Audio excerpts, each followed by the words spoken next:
Noriu kažkodėl pakalbėti apie nuostabią damą empatiją. Bet apie empatiją plačiaja prasme. Kokie elgesio modeliai mums padeda ją labiau pažinti. Empatijos yra labai mažai mūsų aplinkoje. Toks jausmas, kad daryti gerą ar kalbėti apie tai, kas sukuria žmonėms daugiau meilės ir be abejo savo tuo pačiu metu, yra žiauriai neįdomu. Žiauriai neįdomu, nepopuliaru ir kitiems net atgrasu. Bet aš visada tikėjau ir tikėsiu, kad meilė ir gerumas gydo labiau nei skausmas, kančia, pyktis ar net fiziniai dalykai. Deja, mes užaugome su tą kartą, kuri kitaip nemokėjo ugdyti viens kito.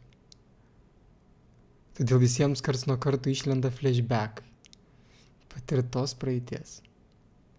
Ir nesvarbu, ar tai būtum tu, ar mūsų tėvai, ar seneliai. Bet džiugu, kad kartos valosi ir tik nuo mūsų priklauso, koks evoliucinis tempas bus. Kiekvienas žmogus turi savo tamsiai ir šviesią pusės. Tamsioji dažniausiai vadinama šešėlinė pusė, kuri kasdienybėje mus labai stipriai veikia. Dažnai būna ji nesuprasta, nes yra be formos. Ją sunku apčiuopti. Ji neturi konkrečių detalių, kuriomis galėtume ją paimti, tik siluetą, grynai kaip šešėlis. O kai mes negalime jos apčiuopti, pažinti, išsiaiškinti, kas tai per daiktas, mes nesąmoningai tampame kasdienybėje valdomi jos. Dabar įsivaizduokite, kad jeigu kiekvienas mūsų aplinkoje žmogus jos nėra pažinęs, ar tik kruopas jos, to vadinamo silueto. Ir mes visą gyvenimą, bent jau didžiąją dalį gyvenimo būnam ugdomi iš savo aplinkos labiau šešėlinės pusės. Bet apie tai pakalbėsime šiek tiek vėliau. Kai darau gyvas transliacijas internete, manęs vis paklausia, koks tikslas yra čia tavo to kalbėjimo? Ir aš nežinau labai aiškaus tikslo. Nes pati vidaus vedama kelionė labiau džiugina nei tikslas. O kaip žinia, pasiekus tikslą, mes turime galvoti apie kitą tikslą. Tiesiog jaučiu, kad reikia kalbėti tam, kad būtų šiek tiek daugiau šviesos ir meilės. Ta šviesa yra kaip metafora, kurią visi labai individualiai supranta. Bet mes visada galime rinktis pusę.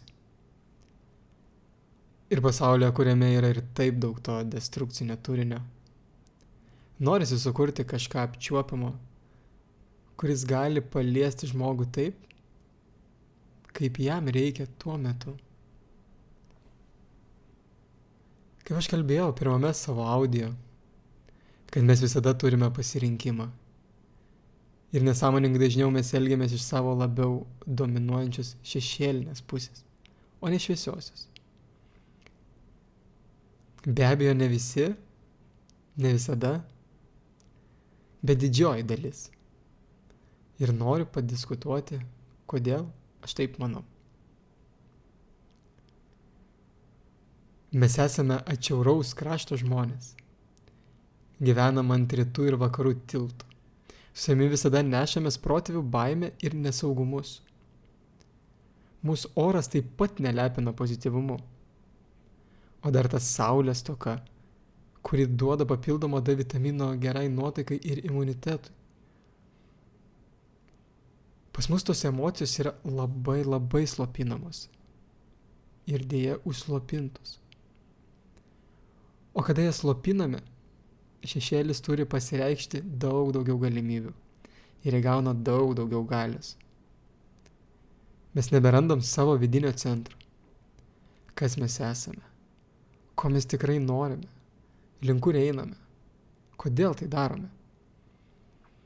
Ir dažnai net nesąmoningai mūsų aplinka mus formuoja.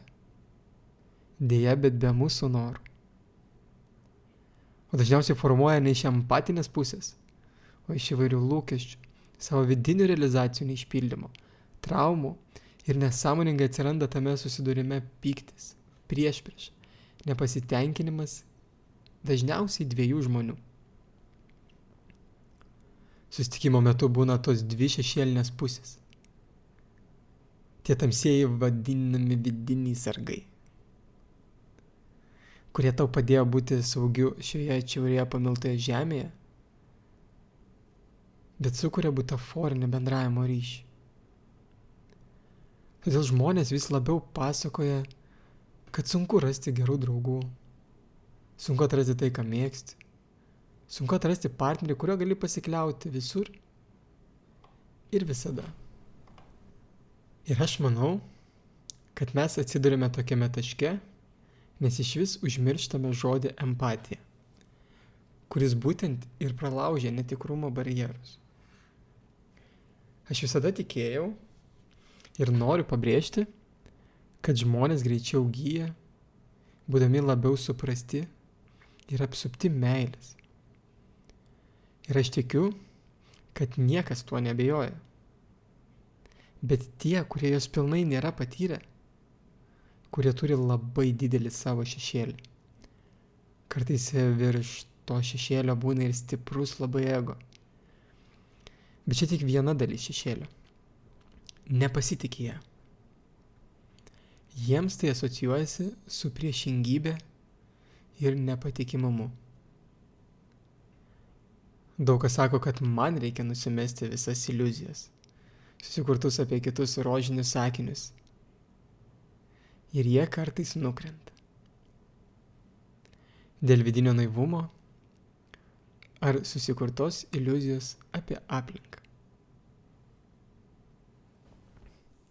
Tarkim, kažkuo tiki, kaip pavyzdžiui valdžia, sekami žmonės, artimieji, antra pusė. Kažkurio momentu nukrenta tie rožiniai akiniai. Nes mes visko žinotigi negalime. Visada yra mažas tarpas interpretacijom. Ir aš tai vadinu atsiradusią terpę žmogaus evoliucijai.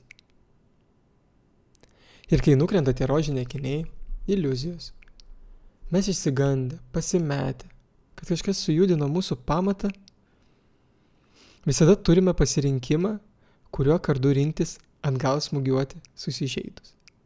Šviesiu ar tamsiu. Ir dažnu atveju lengviausia ir patogiausia rinktis smūgiuoti atgal ir stipriai visų savo sukauptų purvų.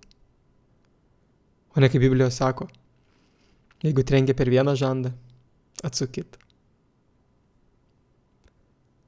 Bet aš manau, kad vienaip ar kitaip, evoliucija eina link širdies atvirimų, o neslapstymosi tik po proto šydais ir iliuzijos kūrimų, kad empatija yra silpniems žmonėms.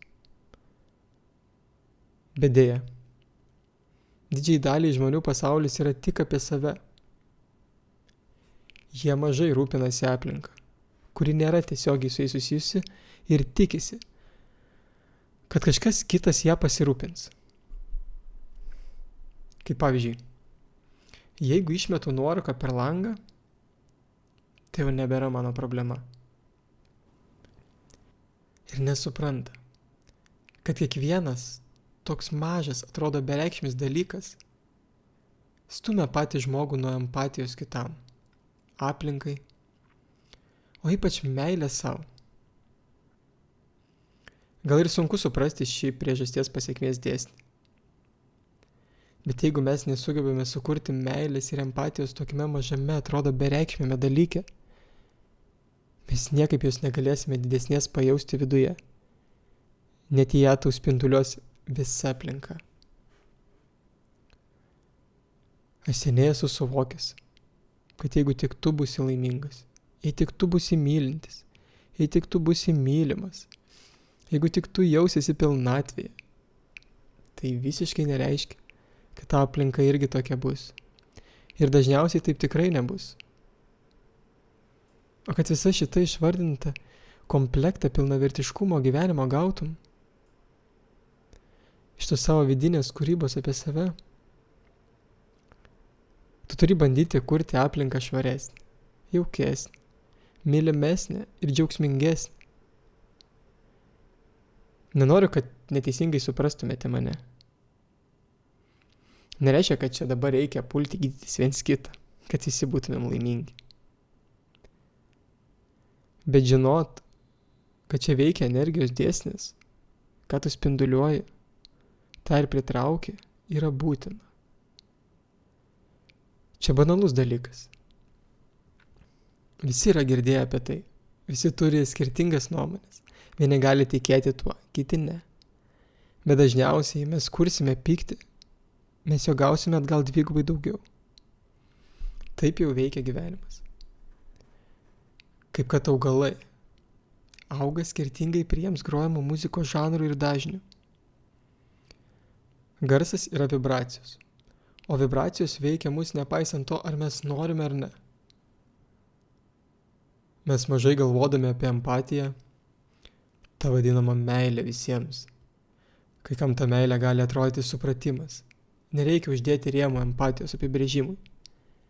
Esmė yra pažinimas per empatiją net ir tą žmogų, kuris labai tave erzina. Tada mes sukuriame tos meilės ne tik savyje, bet ir tame žmoguje. Taip nečiom pradeda keistis mūsų visas vidinis laukas. Kodėl žmonės, kurie būna įkalinti, aš visada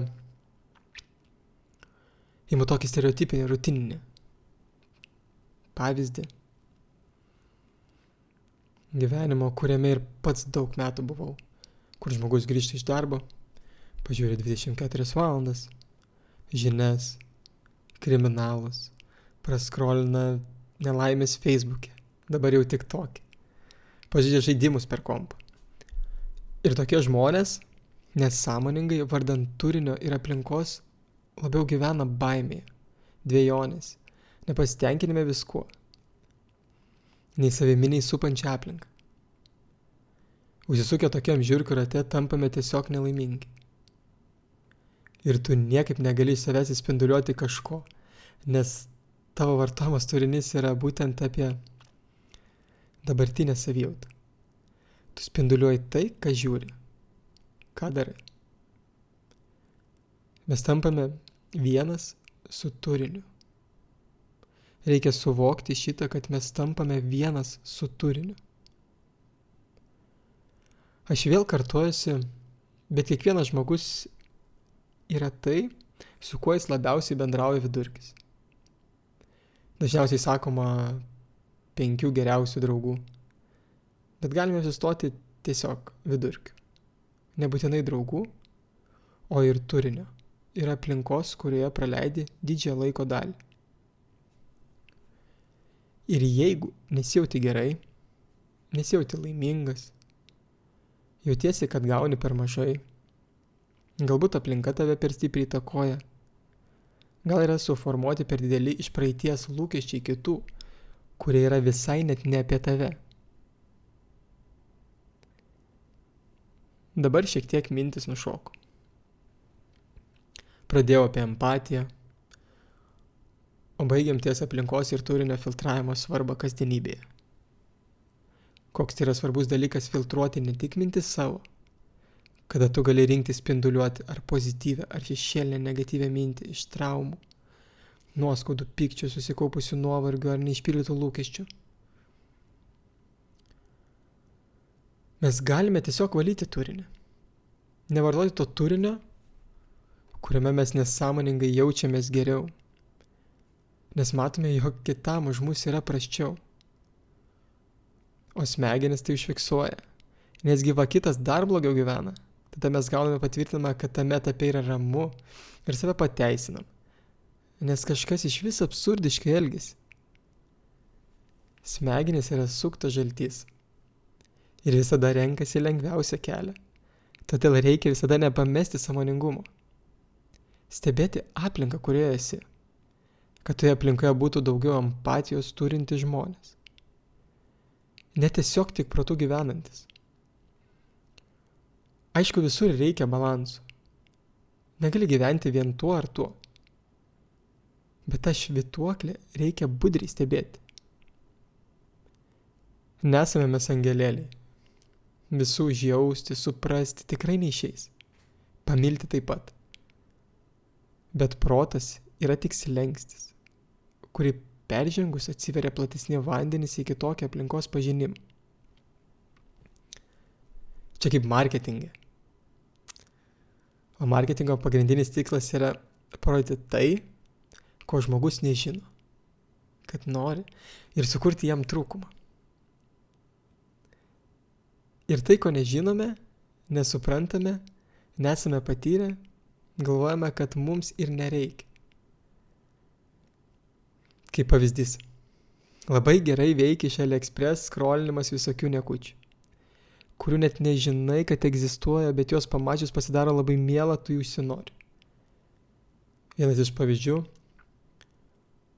Naminiam žiurkėnui į narvą galima nupirkti nuo fotelio iki kilimėlio televizoriui, pritaikytam žiurkėnui. Ir tu gyvenime nepagalvotum, kad tokių dalykų būna. O jų būna ir tai kuria emocijų. Ir būtent tas platesnis matymas, neužsidarant vien tik proto ar tik emocijų dėžė, plečia pasaulėžiūrą. Plečia suvokimą apie alternatyvas, kad nėra viskas tik juoda arba balta. Gali būti visaip. Nekalbu apie tai, kad reikia neturėti vidinio stuburo, bet kalbu labiau apie ribų pasilinkimą į vieną ar kitą pusę, vardan empatijos pajutimo ir ugdymo, nebūnant tiesiog monolitinė skulptūra.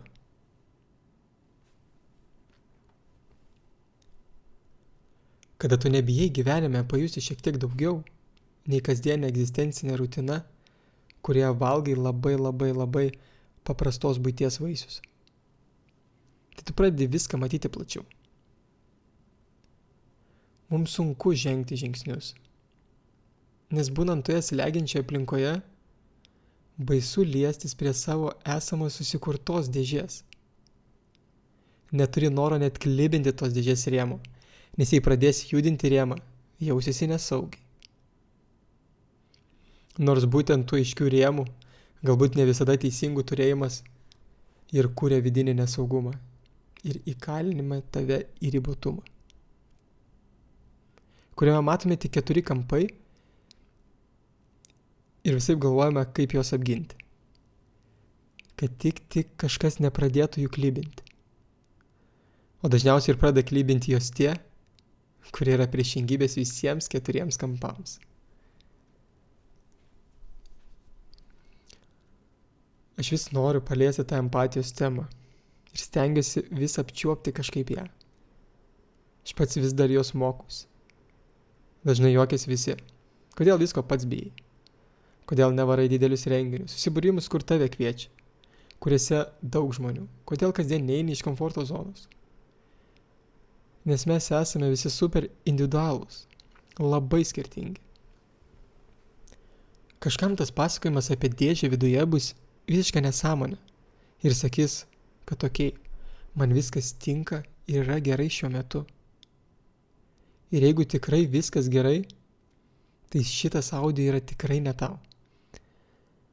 Bet yra daug žmonių, kuriems reikia to postumio, kurie gyvena kasdienį rutininį gyvenimą ir jiems trūksta motyvacijos, ar nežino, kokius gali padaryti minimalius žingsnius, kad pradėtų gyvenimas eiti tinkamesnė jiems vaga ir lengviau pajustų tą pilnatvę. Man pačiam atsiranda ir išnyksta ta pilnatvė. Viskas gyvenime vyksta ciklais. Mes ir liūdim, ir verkiam, ir džiaugiamės ciklais. Nėra vienodos linijos. Čia kaip širdies ritmas. Nėra taip, kad viską, ką aš pasakoju, viską sugebu gyvendinti gyvenime. Nes viskas gyvenime turi per daug dirgiklių, kurie kasdienybėje daro mums įtaką. Bet kad tuos turinčius dirgiklius mes visi be išimties turime galimybę išsivalyti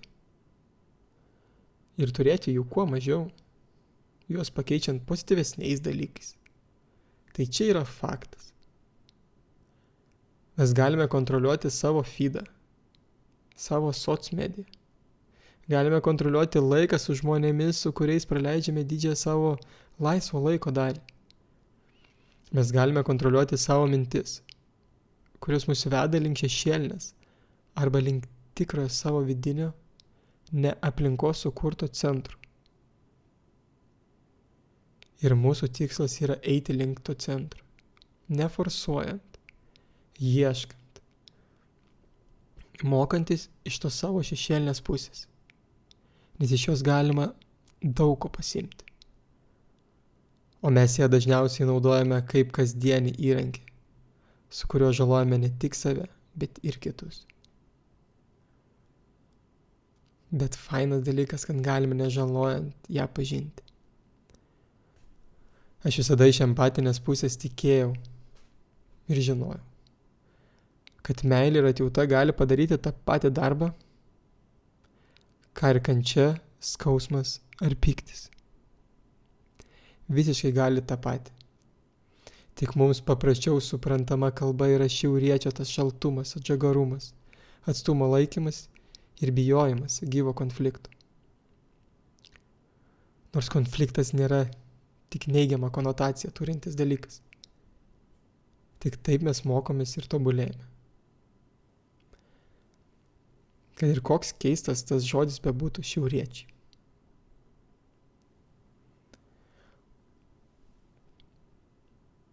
O dar mus augino karta, kuri buvo šaltame santykyje su emocijų. Kur tu negalėjai rodyti emocijų visiškai. Emocijos buvo net ne moterių, kaip dabar yra tas stereotipas. Net jos ardavo laukuose labiau nei vyrai. Ir kada mes turime daugiau laisvo laiko, nors daug kas prieštaraus, kad aš neturiu laisvo laiko, čia randu pavalgyti ir vaikus nuvežti į darželį. Bet dabartinis gyvenimo periodas yra sudėliotas taip, kad mes tikrai galime daug laiko susikurti. Bet tik tuo atveju, jei prioritizuosime, filtruosime turinį tą, kuris mus tolina nuo savęs, norint užturėti tą vidinio centro evoliuciją. Nes mažinant vieną, atsiranda terpė kitam. Čia kaip savo vidinio namo sienas. Kuo daugiau laiko skirsim dažant sieną šviesiom spalvom, tuo daugiau pakeistos juodos sienos šviesioms suteiks šilumos ir šviesos ir ramybės. Nuo pačio pastangų viskas priklauso, kurią spalvą rinksimės. Kasdien tais kartais nuvertintais, bet labai svarbiais mažiukais gyvenimo potipiais. Empatija yra stebuklingas dalykas. Jis tirpdo tamsą ne tik savyje, bet ir kito vidinėse sienose. Didžioji dauguma yra apsitvėrę tom tamsiom sienom, kad tik niekas jų nepamatytų, bet kada pradeda po truputį padėti jas perdažyti, jie pajaučia tą meilę ir šilumą. Tos sienos tiesiog ištirpsta šviesoje ir nebelieka konfliktų, pykčių, nepasitenkinimo, lūkesčių. Lieka tik du atviri žmonės santykiai. Kai susitinka du žmonės su šešėliais, dėja, bet spalvų jie nepažįsta arba tiesiog nenori pažinti, galbūt tuo etapu. Ir vyksta tik butaforinis bendravimas. Kai vienas būna su stipriu šešėliu, o kitas yra atviras, yra galimybė šešėlį apšviesti. Bet galime kito tamsoje pamesti save.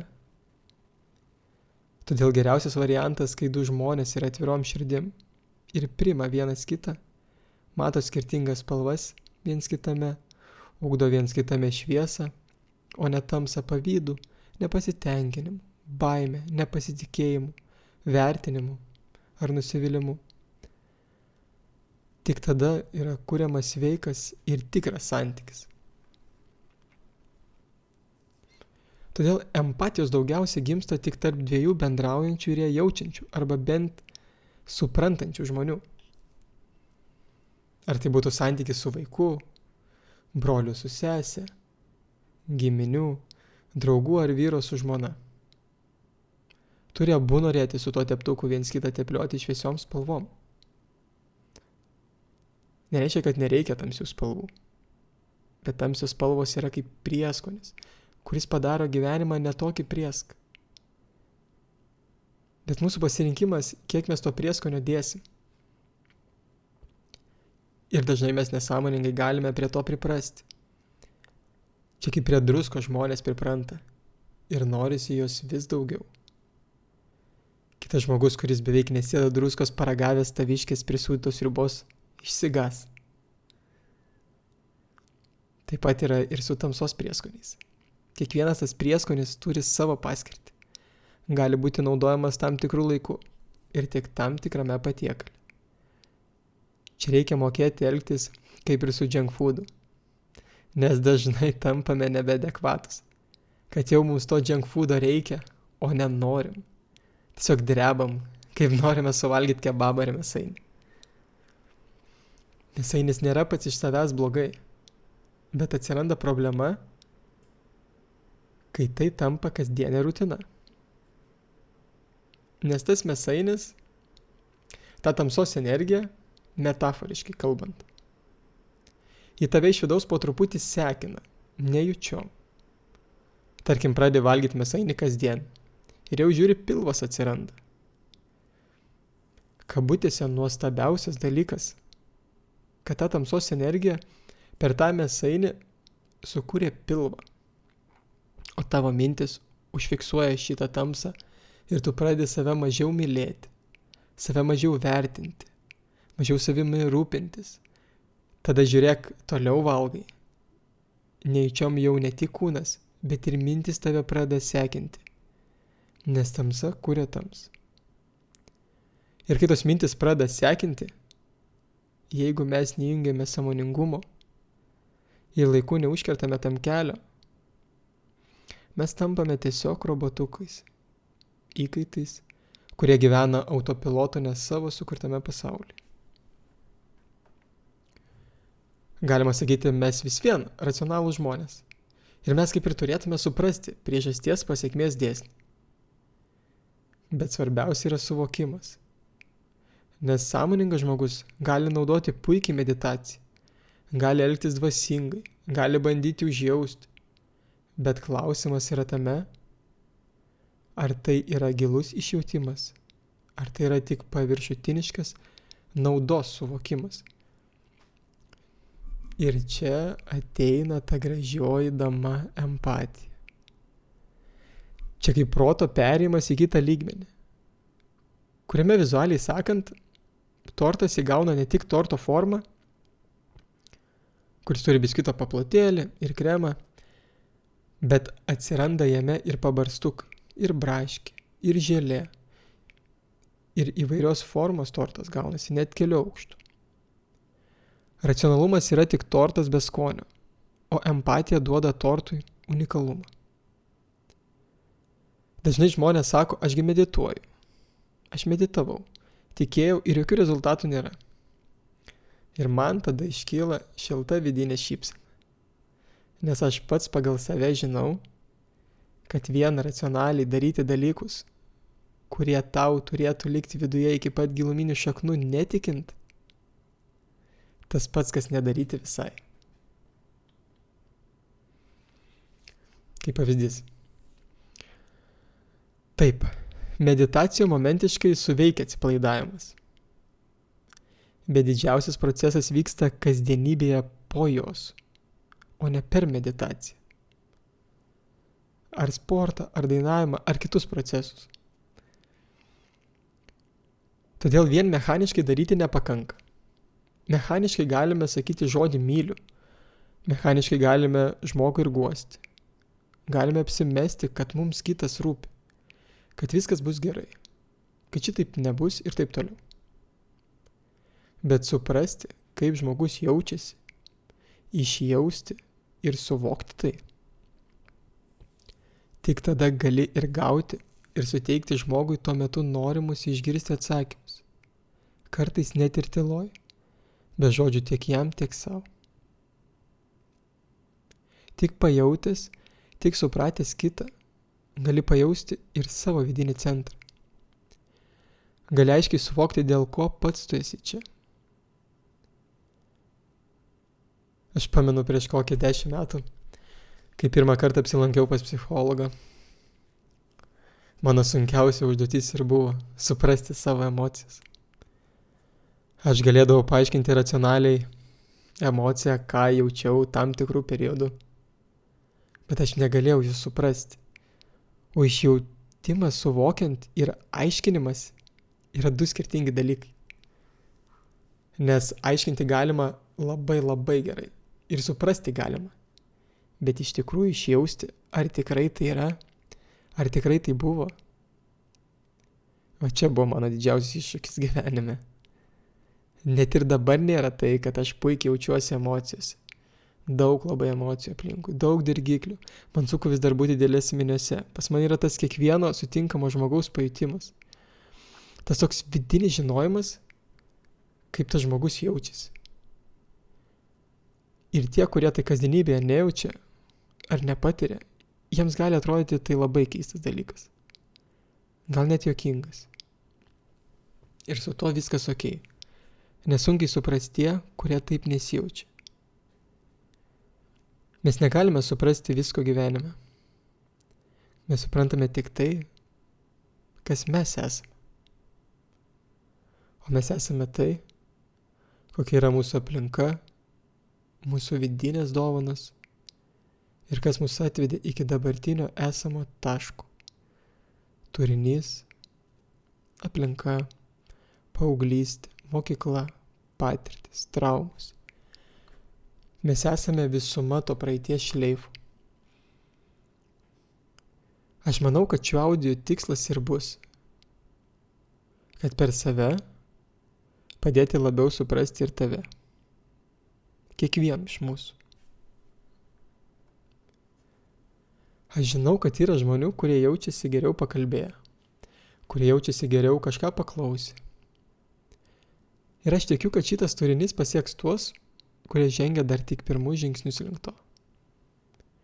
Žinau, kad didžioji dalis yra labai sustiprėjusiais esamais centrais, nepajudinamais, kurie gali kovoti iki negalėjimo prieš kitaip mąstančius, matančius.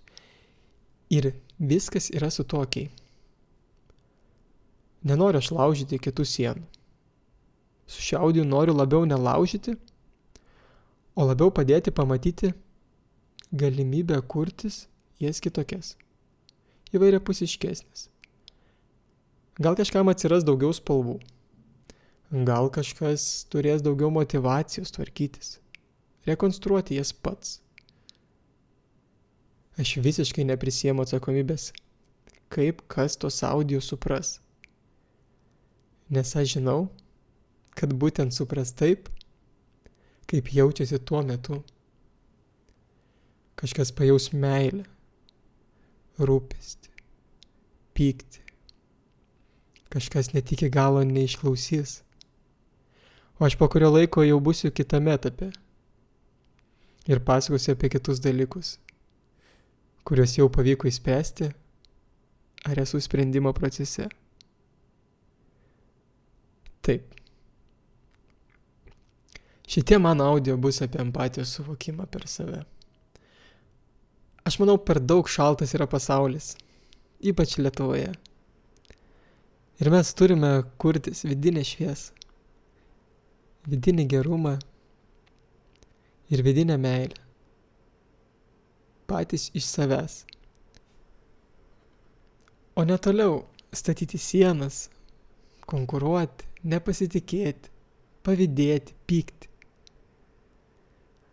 Aš tikiuosi, kad mes po truputėlį išsivalysim. Nes čia yra normalus, natūralus procesas.